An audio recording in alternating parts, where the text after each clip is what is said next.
Hello guys. Imagine if you are a very wealthy person, let's just say a billionaire, and you want to buy a house. Well, if you were a billionaire, you would like to buy some expensive house. Probably a big one too. But what if you want to buy the actual White House? In today's video, we tell you how much it would cost to buy the White House. Shall we begin? The White House. Of course, you can't buy the White House because it will never be up for sale. But what if it did? How much 1600 Pennsylvania Avenue fetch on the market? Some people wanted to find out, however they couldn't. We will get to that later. First, let's start with some basics. As you know, the White House is the official residence and workplace of the President of the United States. As we said before, it's located on 1600 Pennsylvania Avenue Northwest in Washington, D.C. The White House has been the residence of every U.S. president since John Adams in 1800.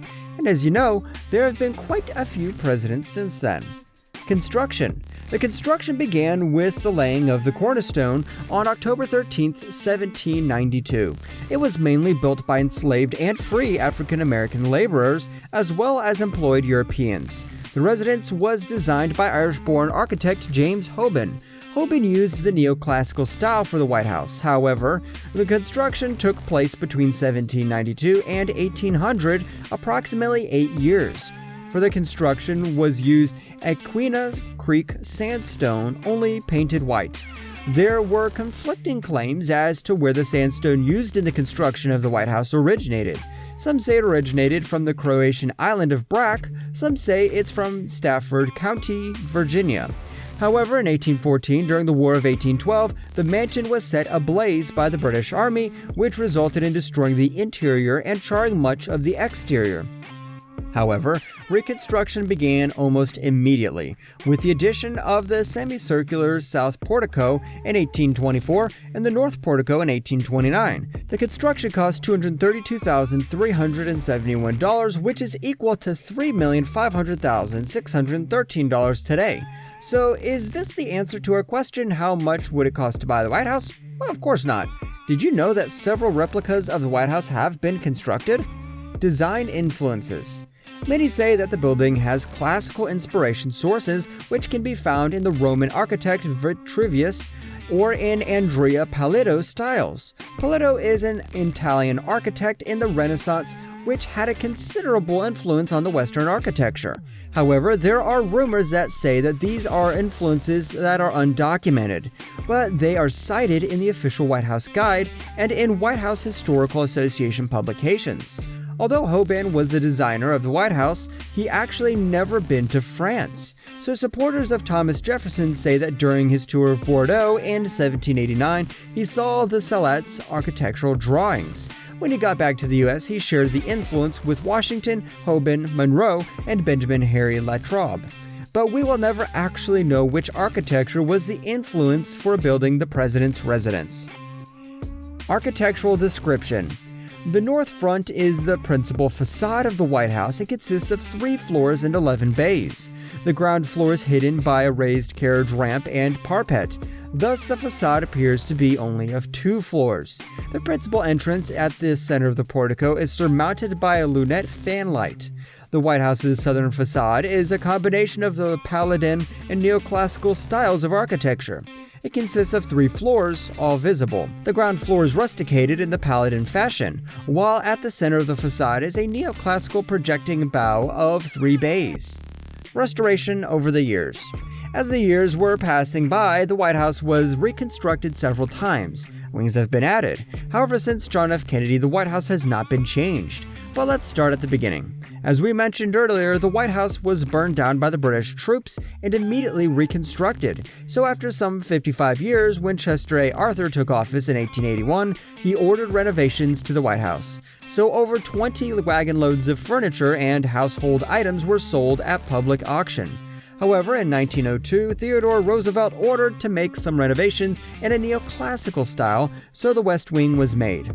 After decades of poor maintenance, in 1948 the house was declared to be of imminent danger of collapse, forcing President Truman to commission a reconstruction. So everything was reconstructed, and the total cost of the renovations was about $5.7 million, which is about $56 million today. So let me guess, you think that this is the prize for the White House? Tell us your opinion in the comments section below. Anyways, some few things were added, like central air conditioning, as well as 2 additional sub-basements providing space for workrooms, storage, and a bomb shelter.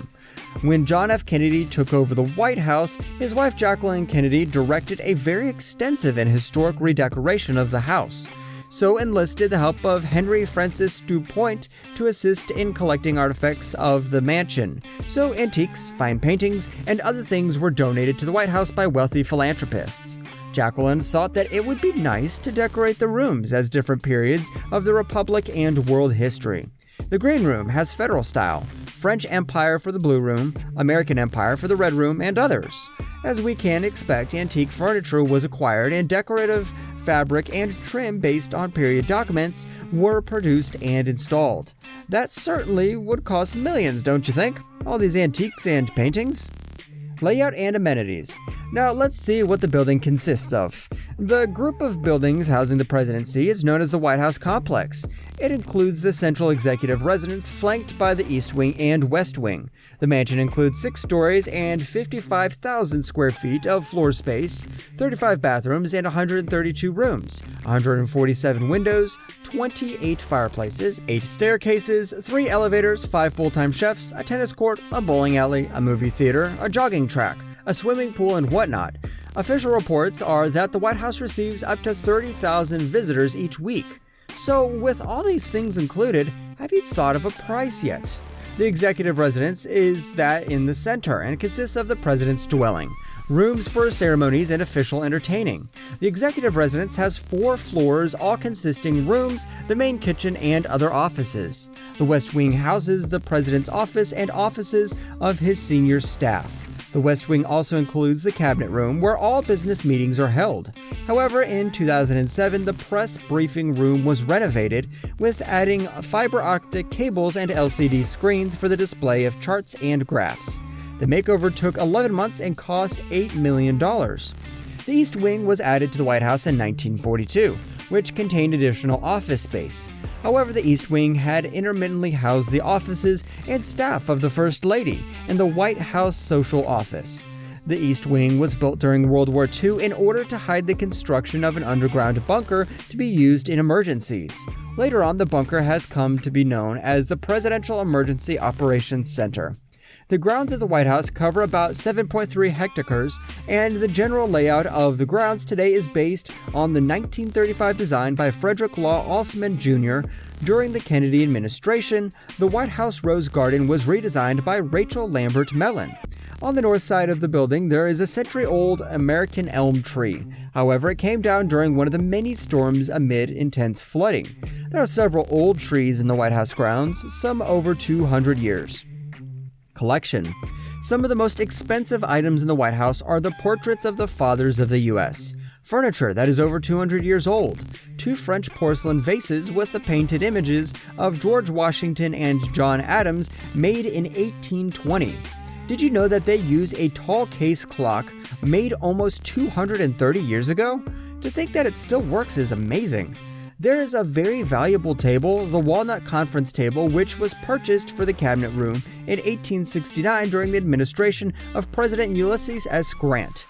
Interesting features of the table are the locking drawers in which the President and his 7 cabinet officers could keep their papers. After the newly constructed West Wing, this table was not used until 1961 when Mrs. Kennedy retrieved the table and the remaining pieces from the suite, which included a sofa and 4 chairs. Many historic documents were signed on this table, such as the Pact of Paris, treaties with the former Soviet republics, Middle East peace documents, and others. If you have watched National Treasure with Nicolas Cage, then you must know about the Resolute desk. It's a double pedestal partner desk which has made the oak timbers of the British ship HMS.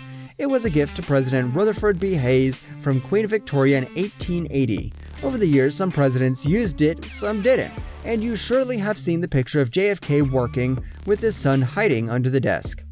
So that being said, according to Zillow, a website which gives estimate for real estate all over the country, says that the White House is worth roughly $389 million. We end our video here, guys. We hope you like this kind of content. You can tell us in the comment section below what topic we should cover for our next video. If you want more content like this, make sure to like, subscribe, and hit the bell icon to get notifications as soon as our new video pops up. Thank you for watching.